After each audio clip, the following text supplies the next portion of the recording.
If you've ever struggled with consistency in reading the Bible, I've been in the same place. But for the past 8 months, I've been more consistent in reading my Bible than I have for the past 8 years. So I wanted to show you what I've been using and how it has helped me, and I hope that it can help you as well. My name is Renee, and I'm a fellow sister in Christ who wants to share God's love and His Word with you, one creation at a time. So let's get into it. Most of the times, we struggle with consistency in reading God's Word, not because we don't want to read it, but because there might be some decision fatigue, such as I wake up in the morning, what should I read today? And even just that decision makes it a little bit harder to know what to read next. I'm someone that has tried multiple methods of how to stay consistent in reading the Bible, such as just straight up reading the Bible, but not really knowing what I've read or what I've studied before, or even a journaling Bible, but not really having enough space to write, or a separate notebook. But sometimes I don't write the most legible, or my thoughts are going faster than my pen is. And so I've made this method online in a Notion template this time that is really organized, really simple to use, and also super aesthetic, which, if you can't tell from my wall, it's something I really enjoy looking at. Okay, so here is my Notion template. Again, I've tried to make it as simple and accessible as possible so that you are not overwhelmed. And here on the left side, you'll see that there is only two options. One is the daily time with God, and the other is Bible study by book. So let's click on the first one. So here I made it really easy to see your different months on this side, and you can toggle it up and down. And within each month, you'll see that there are different squares, one for every single day. I've color coded it already and made it as pretty as possible, so you don't have to worry about any of that. So let's click open a day and see what it looks like inside. Here you can see that there is a title for you to write, concepts, date, and under here the 70 more properties. These are the different books of the Bible. I've also added different emojis to each book, so you can try guessing how it relates to the book. And down here, this is a light bulb for what's the overall arching idea of what you read that day. Here is a place for you to write down some verses that stood out to you. And here is some thoughts you might have had about the passage. Again, all these are things that you can move around, you can delete, duplicate, but this is the general feel. And also, as a special treat, each month, this wallpaper is a different background. So if you can see, let's go to February. It's like a pretty pink mountain. And I'm sorry I couldn't get this out sooner, but since we are almost in July, let's see what the picture is. It's going to be this really nice water for summer. So now let me show you what this side is for. This side is for you to plan out what you're going to read that month. This is basically the table version of this gallery. So to make this bigger, we can click on this hyperlink over here with the little arrow. What you can do is plan what you're going to read for the whole month so that you don't have to have that decision fatigue we were talking about. So you already know what you're going to read the next day when the next day comes. So for example, if you want to follow a New Testament reading plan, I found one that goes from July to December, and all we have to do is enter in the different chapters for every day. So let's try that out. Okay, so here I've pulled up this person's read through the New Testament in 6 months plan, and let's try to input what they already have into our template. So here I can see that on July 1st, I should read Matthew chapter 1 to 2. So we're going to go over here to Matthew. Matthew is a New Testament book. And we're just going to link Matthew. So right now, when I downloaded it, it might not see that I should be linked to Matthew. So we can click into Matthew. And we see all these chapters. Let's make sure that our links work. We're going to click here. Let's try to go through the chapters. Right here. There it is. So let's see. On the first day, I should be reading chapter 1 and chapter 2. And so I've added those two chapters here, two selected. Let's click out of it and see. Yep. Chapter 1 and chapter 2 is linked. And the next day, it's going to be Matthew 3 to 4. 3, 4. Okay. And so on and so forth. And if you want to hide all these books so that you don't have to scroll down all the time, we can go over here to the settings. Property visibility, and we can hide all first, maybe hide all, and then we can unhide them. So we can unhide the concepts and the dates. We love those. And we're going down to our books. So we are starting off in the New Testament. July, as we can see, is going to go only to Luke. So we can just unhide Matthew, Mark, Matthew, Mark, and Luke. All right. So I've made a different tab for each month. It's easily accessible, and we can go on and so on and so forth. So if we click open one of these windows, you can click open here.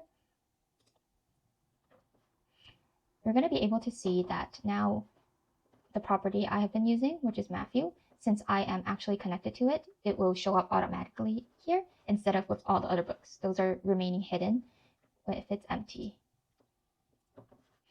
And the beauty of this template is that once you have linked that chapter on the devotional side, you can click it automatically and it will bring you to the Bible like this. Ta-da! And if you're doing just your Bible reading first, without going back to your devotions, or if you're studying it with someone and you see here, oh, I've done a devotion on it before, then you can click on your devotion and it'll jump right back. And over here, we have this empty column for concepts.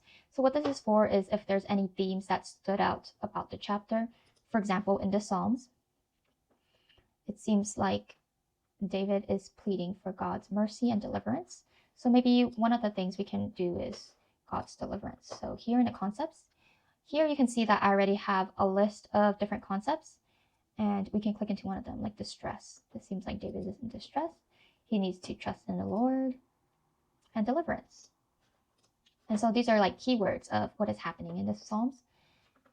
And if you put a big idea here, something like David is calling out to God for help, then what happens is I've purposely made the view of the daily template so that you can see the big idea as the very forefront. Since it is on the top of this page, it will be the first thing that's showing if it is filled out. So you can play around with it and see what you like, what you don't like. Again, it's all up to you. Here it is our Bible study by book. So here I have all the books laid out. You can see that I've put an emoji for each one. Again, I based this off of another template I saw, but I changed up the emojis a little bit. So here, let's click into one book. Let's say, I am reading through Romans right now. So Romans. So we can make this bigger. Okay, so here in the book of Romans, we have all our chapters. We have a little bit tidbit of the different details of this book. And here we can see that there is one beautiful picture for each chapter. We can click into a chapter. Here I've put the ESV version of the Bible into this whole template. So here it is chapter 1. And so on and so forth. So for example, if you are going through Mark in your church or by yourself and you just want to study it more and take notes, what you can do is click here. And you can highlight it and comment on it. So on the side toggle, you'll see that there's a button for commenting. So for example, I want to comment about how John is baptizing other people. So we're going to say here, and you can type in a comment like, John is baptizing the people. Enter here. And so when you look at it, it should appear with your comments. So when you're studying the Bible by yourself or doing a sermon, you can always go to the side of a passage and comment like this. Jesus is telling them to become fishers of men. Like that. And when you highlight it back, you will see that it's commented. When you make it bigger as well, you can view all comments here on the side, and you'll see what you have studied before. And for each book, I've put not just the emoji, but a different beautiful picture for each single book of the Bible. And maybe it relates to the book in some way, but that's for you to figure out. And this is what I have been using since January 2025. And as you can see, sometimes I am not so consistent, even in the beginning of the year. These are the ones I've left blank. And you can see I actually did assign myself a chapter to read. So most likely what I did was I read the chapter, but did not have time to take notes that day. And that's okay. But here you can see very visually that certain days and certain months I am a bit more consistent. And here, some gaps here too. So I'm not perfect, but overall, in general, you want to measure over a longer period of time if you are consistent or not.